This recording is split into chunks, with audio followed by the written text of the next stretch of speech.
Faire quelque chose justement, on va dire, c'est un peu pompeux de dire ça, mais pour le pays, participer, c'était quelque chose de grandiose. C'est quand même une chance. C'est une des raisons pour laquelle j'ai surtout accepté. C'est parce que c'était un acte démocratique avant tout.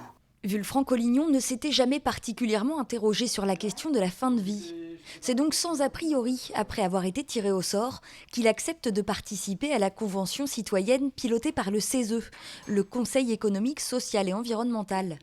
Un engagement qui n'est pas sans contrainte familiale et professionnelle. C'est quand même 9 week-ends sur 4 mois à monter sur Paris. Donc ça veut dire que je partais le vendredi matin et je rentrais le dimanche soir. Avec 183 autres citoyens, eux aussi tirés au sort, Wulfran va donc s'informer, discuter, débattre, sous le regard d'un comité de gouvernance chargé d'assurer le bon suivi méthodologique du dispositif. On a beaucoup vu d'intervenants du corps médical.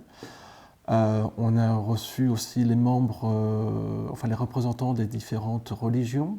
Donc déjà beaucoup d'informations, beaucoup de papiers à lire aussi. Et tout ça, c'est toujours par groupe de 30, qu'on peut subdiviser en groupe de 10, qui sont de temps en temps subdivisés en groupe de 3. Et à chaque session, dans une convention, on a toujours été remélangé, rebrassé. Donc en fait, on a eu toujours un brassage d'idées. Après la phase d'appropriation du sujet vient celle des débats et de la délibération, toujours encadrée par des animateurs du CESE.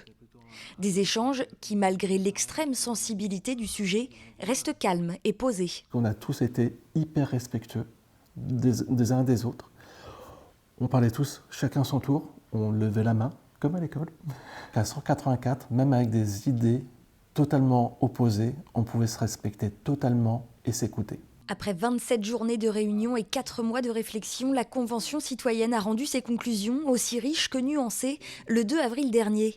Un rapport final dans lequel elle se prononce en faveur notamment du développement des soins palliatifs et de l'ouverture, sous condition, du suicide assisté et de l'aide active à mourir.